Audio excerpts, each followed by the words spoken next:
ఉన్న బంగారాన్ని విడిపించి ఆ రోజు ఆన్లైన్ రేటుకే మేము కొంటాం. Sharma gold company. అందరికీ నమస్కారం. ముందుగా ప్రేక్షకులందరికీ క్రోధినామ సంవత్సర ఉగాది పండుగ శుభాకాంక్షలు. అయితే ఉగాది పండుగ అనగానే మనందరం కూడా ఈ సంవత్సరం మొత్తం మన రాశి ఫలాలు ఎలా ఉన్నాయి, ఈ సంవత్సరంలో మనకి ఆదాయం ఎంత ఉంది, వ్యయం ఎంత ఉంది, ఇవన్నీ కూడా డీటెయిల్డ్ గా తెలుసుకోవాలని చాలా ఇంట్రెస్ట్ గా వెయిట్ చేస్తూ ఉంటాం కదా.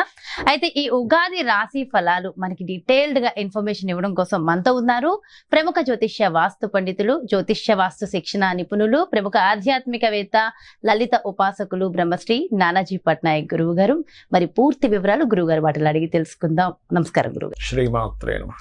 గురుగారు, అయితే ఈ క్రోధినామ సంవత్సరంలో మిథున రాశి వారికి ఆదాయం, వ్యయము, రాజపూజ్యం, అవమానం ఎలా ఉన్నాయి? తప్పకుండా అమ్మా. మిథునం రాశి వారికి మనకి పంచాంగాల్లో చూసుకున్నట్లయితే 5-5గా ఉంది. 5 అంటే ఆదాయం 5, వ్యయం 5 అంటే ఎంత వస్తుందో అంత సమానంగా ఉందన్నమాట. ఈక్వల్ గా ఉంది. మరి ఈక్వల్ గా ఉంటే సేవింగ్ కావాలిగా, ఆదాయం ఎలా పెంచుకోవాలో చెప్తాను. అదే విధంగా రాజ్యపూజ్యం అవమానం 3-6గా ఉంది. అంటే మెచ్చుకునే వాళ్ళ సంఖ్య 3 అయితే అవమానించే వాళ్ళ సంఖ్య 6. దీన్ని కూడా ఎలా మార్చుకోవాలో చెప్తాను. మొట్టమొదటిగా మనం ఇక్కడ ఆదాయం పెంచుకోవాలి. ఆదాయం పెంచుకోవాలంటే గ్రహస్థితి ఎక్కడ మనకు సపోర్ట్ చేయాలనేది చూసుకోవాలి.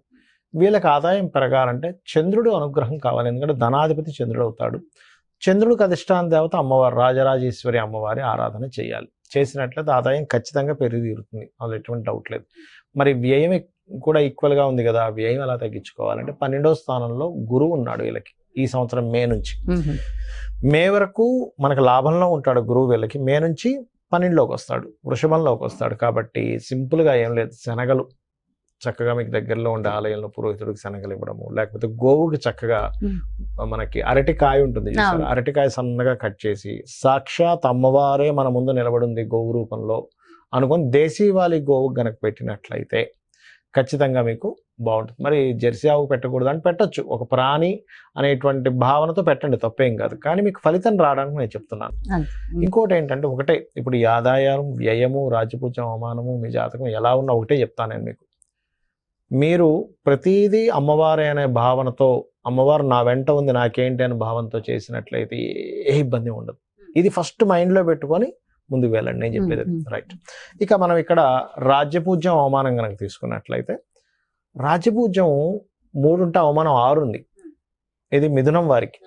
కాబట్టి ఈ రాజ్యపూజ్యాన్ని ఎలా పెంచుకోవాలి తీసుకుంటే, రాజ్యపూజ్యాన్ని పెంచేటువంటి గ్రహస్థితి కానీ రాజ్యపూజ్యం ఎలా పెరుగుతుందంటే, వీళ్ళు దుర్గా ఆరాధన కనుక చేసుకుంటే రాజ్యపూజ్యం అద్భుతంగా పెరుగుతుంది.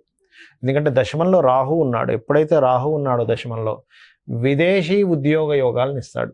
రాహు అంటే విదేశాలకు కారకుడు కదా, దశమ స్థానం అంటే వృత్తి స్థానము. కాబట్టి విదేశీ ఉద్యోగ యోగాలను ఇస్తాడు ఇక్కడ. కాబట్టి వీళ్ళకి రాజ్యాన్ని పెంచేది, రాజ్యపూజ్యాన్ని పెంచేది దుర్గా అమ్మవారి. అదేవిధంగా రాహుకాలంలో దీపం పెట్టినా కూడా ఆ అనుగ్రహం, రాహు అనుగ్రహం పెరుగుతుంది. ఇక అవమానం తగ్గాలి అంటే సింపుల్గా ఏం లేదు, సూర్యుడికి, శని భగవానుడికి బాగా అవమానాలు పడుతుంటారు కొంతమంది. చూడండి, అబ్బాయి ఏంటంటే ఎక్కడికి వెళ్ళినా నాకు అవమానాలండి, మా కుటుంబ సభ్యులు అవమానిస్తున్నారు, మా చుట్టాలు అవమానిస్తున్నారు అంటారు. మిథునం వారు గనక రవి, శని గ్రహాలు ఉంటాయి కదా, నవగ్రహాల్లో, ఆ నవగ్రహాల్లో అక్కడికి వెళ్ళి దీపారాధన చేసి ఒక 9 ప్రదక్షిణాలు చేసుకొని కాలభైరవ అష్టకము లేదా సూర్యుడిని చూస్తూ కాలభైరవ అష్టకం చేసుకున్న అవమానం, మిమ్మల్ని అవమానించే వాళ్ళే ఉంటారు. దీంతోపాటు మరీ ఎక్కువ అవమానం జరుగుతుంది, ఏం మాట మాట్లాడినా మనకు ఇబ్బంది వస్తుంది అనుకునేటువంటి వారు ఒక పని చేయాలి. ఏమిటది, ఏ మంత్రం అంటే అది ఓం కర్పూర వీటి కామోద సమాకర్ష దిగంతరాయై నమః. ఈ నామం కనుక చేసుకుంటే అమ్మవారు మీ నుంచి ఎటువంటి పలుకులు పలికిస్తుంది అంటే, మీరు ఏది మాట్లాడితే అది అద్భుతమైన మాట ఆవిడే పలికిస్తుంది. అమ్మవారు పలికిస్తుంది, అమ్మవారు అలాంటిది పలికిస్తుంది. ఇక మిథునం వారు సహజంగానే సహజ తెలివితేటలు ఎక్కువగా ఉంటాయి. ఈ సంవత్సరం నేను ఇందా చెప్పినట్టుగా ఆ ప్రక్రియ కనుక పాటించినట్లయితే ఫైనాన్షియల్ గ్రోత్ కూడా పెరుగుతుంది. ఇక ఈ సంవత్సరంలో ముఖ్యంగా వీరికి 4వ స్థానంలో కేతు ఉన్నాడు. కాబట్టి మనం లాస్ట్ 3-4 months నుంచి అక్కడ కేతు ఉన్నాడు, ఏదైనా ప్రాపర్టీస్ తీసుకునేప్పుడు జాగ్రత్తగా ఉండడని చెప్తున్నాం. 4లో కేతు ఉన్నప్పుడు అది కూడా బుధుడు రాసులు అయ్యాడు. కాబట్టి కొంచెం భూములు, పొలాలు, గృహాలు తీసుకునేటప్పుడు డాక్యుమెంట్స్ చెక్ చేసుకొని తీసుకోవాలి. అయితే ఒక లక్కీ ఏంటంటే గురువు వచ్చి దాని మీద దృష్టి పెట్టాడు, కొంత ప్రెజర్ తగ్గుతుంది దాన్ని. లేదా ఇంతకుముందు గతంలో ఏదైనా సరే ల్యాండ్ తీసుకొని అది లిటిగేషన్స్లో ఉండి కోర్టు కేసు వ్యవహారాల్లో ఉన్నా కూడా క్లియర్ అవుతాయి, గురువు దృష్టి 4వ స్థానం మీద ఉన్నందుకు. ఓకే, అదొకటి. ఇక వివాహ సంబంధించిన విషయాలు ఎలా ఉంటుంది ఈ సంవత్సరం కనుక చూసుకున్నట్లయితే, ఈ సంవత్సరం పర్టికులర్గా వీరికి మే లోపలే ఏదైనా వివాహ సంబంధించిన నిర్ణయాలు తీసుకోవడం మంచిది. ఎందుకంటే మే దాటితే 12లోకి వస్తున్నాడు గురువు. మరలా మీకు అక్టోబర్ నుంచి మళ్ళీ 11లోకి వెళ్తాడు వక్రించి. సో అక్టోబర్ నుంచి మళ్ళీ యోగం ఉంటుంది, లేదా మే లోపల ఉంటే యోగం వీళ్ళకి వివాహ యోగం. అంటే ఈ గ్రహస్థితి అనుకూలించినప్పుడు చేసుకుంటే చాలా బాగుంటుంది అని అర్థం. అదేవిధంగా సాఫ్ట్వేర్ రంగాల్లో ఉండేటువంటి వారికి, ఫార్మా రంగాల్లో ఉండేటువంటి వారికి, టీచర్స్కి, లాయర్లకి, ఫైనాన్షియల్ సెక్టార్స్లో ఉండేటువంటి వారికి, ఆర్టిఫిషియల్ ఇంటెలిజెన్స్ రంగాల్లో ఉండేటువంటి వారికి కొత్త ఉద్యోగ అవకాశాలు బ్రహ్మాండంగా ఉంటాయి. ఏదైనా హెల్త్ రిలేటెడ్ సంబంధించిన ఇష్యూస్ ఉన్నట్లయితే కొంచెం గణపతిని తలుచుకోండి, బాగుంటుంది. రుణాలు పర్టికులర్గా గురువు ఎప్పుడైతే మనకి 12వ స్థానంలోకి వస్తాడో రుణ ప్రాప్తిని ఇస్తాడు. అంటే ఏదైనా లోన్స్ కోసం ట్రై చేసినట్లయితే లోన్స్ చక్కగా కలిగేలా చేస్తాడు. ఇక వీళ్ళు చేయవలసినటువంటి దేవతా ఆరాధన, ఎవరిని ఆరాధిస్తే మంచిది? లలిత అమ్మవారిని ఆరాధించాలి ప్రత్యేకంగా. ఎంత లలిత అమ్మవారి యొక్క ఆరాధన చేస్తే అంత బాగుంటుంది వీరికి. చాలా చాలా చాలా సంతోషం గురుగారు. అయితే ప్రపంచ వ్యాప్తంగా, దేశ వ్యాప్తంగా మొత్తం ఎలా ఉండబోతుంది అంటారు ఈ సంవత్సరం? ఒకటేనమ్మా, క్రోధినామ సంవత్సరానికి అధిపతి ఎవరు? అంటే ఈ సంవత్సరానికి రాజు ఎవరు అనేటువంటిది తీసుకుంటే కుజుడు అవుతాడు. కుజుడు అంటే ఫైటింగ్, గొడవలు, ఉద్యమాలు, యుద్ధాలు, వీటికి కారకుడు అనమాట కుజుడు. అందుకని అటువంటి వాతావరణం కనిపిస్తుంది. అయితే లక్కీ ఏంటంటే కాలసర్ప దోషం నుంచి గురువు బయట ఉన్నాడు, అది కొంత సేఫ్ ఇస్తుంది. బట్ ఏదైనా కానీ కొంచెం యుద్ధ సంబంధంగా, అంటే రాజులకి ఇప్పుడు చూడండి అప్పటిదాకా అక్కర్లేదు, మనకి ఫిబ్రవరి నుంచే స్టార్ట్ అయింది దాని ప్రభావం. ఎందుకంటే ఈ రవి మనం జనవరిలో మనం చెప్పుకున్నప్పుడు కూడా చెప్పుకున్నాం, కొంచెం ఈ సమయంలో కొంచెం ఈ బాంబు పేలుళ్ళని, లేకపోతే ఈ గొడవలని, కొంచెం ఈ యుద్ధ నౌకల్ని ట్రాప్ చేయడం అని, లేకపోతే అంటే నౌకా దళాల మీద, లేకపోతే నౌకల మీద, అంటే జలరాశుల్లో కుజుడు శని ఉన్నారు కాబట్టి నౌకల మీద అంటే దాడి చేయడం, దాన్ని హైజాక్ చేయడం లాంటివి ఉంటాయని చెప్పుకున్నాం. లాస్ట్ మాట్లాడినవి జరిగింది ఈ మధ్య అంతా కూడా. అంటే ఏమిటి, ఈ సంవత్సరం ప్రత్యేకంగా కొంతవరకు ఈ యుద్ధ సంబంధించినటువంటి ఈ మనం ఊహించినటువంటి మార్పులు అనేకమైన జరుగుతాయి. అంటే అసలు లాస్ట్ మినిట్ వరకు ఇది మారదు, ఇలాగే జరుగుతుంది అనుకుంది, అది సడన్ గా మార్పు వచ్చేస్తుంది. అసలు ఎవరు ఎక్స్పెక్ట్ కూడా చేయరు, అసలు ఇలా జరుగుతుందా, ఇలాంటివి కూడా జరుగుతుంది అసలు ప్రపంచంలో అన్నట్టుగా జరుగుతుంది. అన్ని మార్పులు ఏదైనా కావచ్చు. అంటే టెక్నికల్ గా హై లెవెల్లో మార్పులు చూస్తాము, రాజకీయంగా హై లెవెల్లో మార్పులు చూస్తాము. గుర్తుపెట్టుకోండి, అసలు మోసాల లెవెల్లో కూడా హై లెవెల్లో మార్పులు చూస్తాం. సో కాస్త కేర్ఫుల్ గా ఉండాల్సిన సమయం because of Saturn Mars combination అలాంటిది. అందులో పర్టికులర్ గా మే వరకు ఈ జాగ్రత్తలు తీసుకోవాలి, మెయిన్ గా మే వరకు.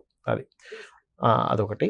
ఇక మిగతా అంశాలు కనుక చూసుకుంటే గనక, అంటే వీళ్ళు మరి ఇప్పుడు ఈ యుద్ధ సంబంధించిన ఇవన్నీ అనుకున్నాం కదా, మరి రకరకాల దేశాల్లో మన ఇండియన్స్ ఉంటారు, అందరూ కూడా మనుషులే కాబట్టి వీళ్ళెవరూ కూడా ఇబ్బంది పడకుండా ఉండాలి అంటే ఒకటే గుర్తుపెట్టుకోండి, కాలభైరవ అష్టకము, కాళికాదేవి యొక్క స్తోత్రాలు, కాలభైరవ అష్టకం కానీ, నృసింహస్వామి యొక్క స్తోత్ర పఠనం చేయడం కానీ, ఆంజనేయ స్వామి యొక్క ఆరాధన చేయడం కానీ, ఇవి గనక చేయగలిగితే, లేదా మీకు దగ్గరలో గోశాల ఉంది, గోవులకు కాస్త బెల్లము, అదేవిధంగా నువ్వులు కాదు సారీ బెల్లము మరియు క్యారెట్లు, నువ్వులు తినిపించకూడదు, పొరపాటు నువ్వులు అన్నాను, నువ్వులు అస్సలు తినిపించకూడదు, బెల్లము క్యారెట్స్ తినిపించాలి. నువ్వులు దానం మాత్రమే ఇవ్వాలి. చాలా మంది అంటుంటారు, ఏమంటే నువ్వులు మేము తినిపించాలా అని అడుగుతూ ఉంటారు, ఏది పురోహితుడు తీసుకోవట్లేదని.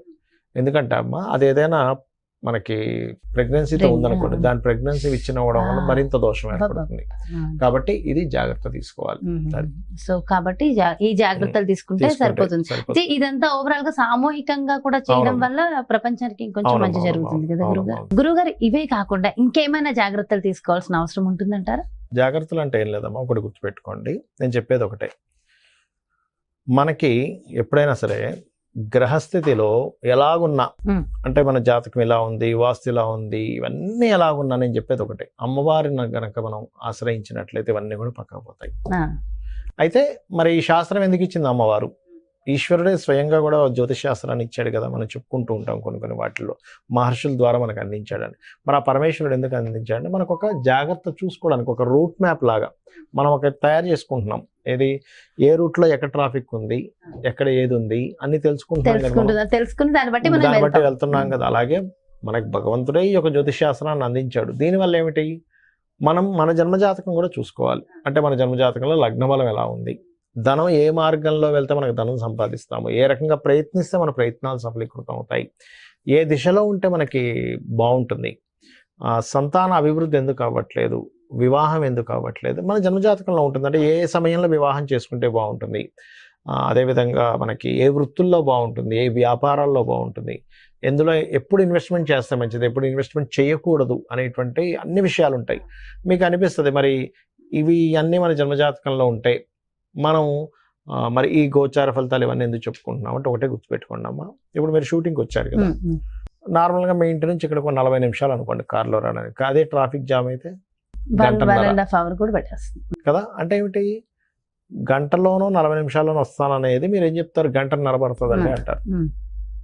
అంటే మీ కారు మీరు మీ మీ మీ డ్రైవర్ కానివ్వండి, మీరు ఓన్గా డ్రైవ్ చేసుకున్నా మీ కారు అదే రోడ్ అయినా కూడా మరి ట్రాఫిక్ ఉన్నప్పుడు ఏమో ఎక్కువ టైం పడుతుంది, ట్రాఫిక్ లేనప్పుడు హాఫ్ అన్ అవర్లో రాగలుగుతున్నారు. అంటే దాని అర్థం ఏమిటి, సమయం బయట ఉండే వాతావరణం కూడా మనకు సహకరిస్తేనే మనం సమయానికి వెళ్ళగలం. అలాగే గోచారం అనేటువంటిది ఏంటంటే ఇప్పుడున్న గ్రహస్థితి, ఇప్పుడుండే గ్రహస్థితి ఏ విధంగా ఉంది, పరిస్థితులు ఎలా ఉన్నాయి అనేది చెప్పేదే గోచారం. సో ఈ సంవత్సరం ఈ విషయాలు ఇలా ఉంది కాబట్టి నువ్వు ఈ రెమెడీ చేసుకో, నీ జన్మజాతకం కూడా చూసుకో, ఈ రెండు కలుపుకో.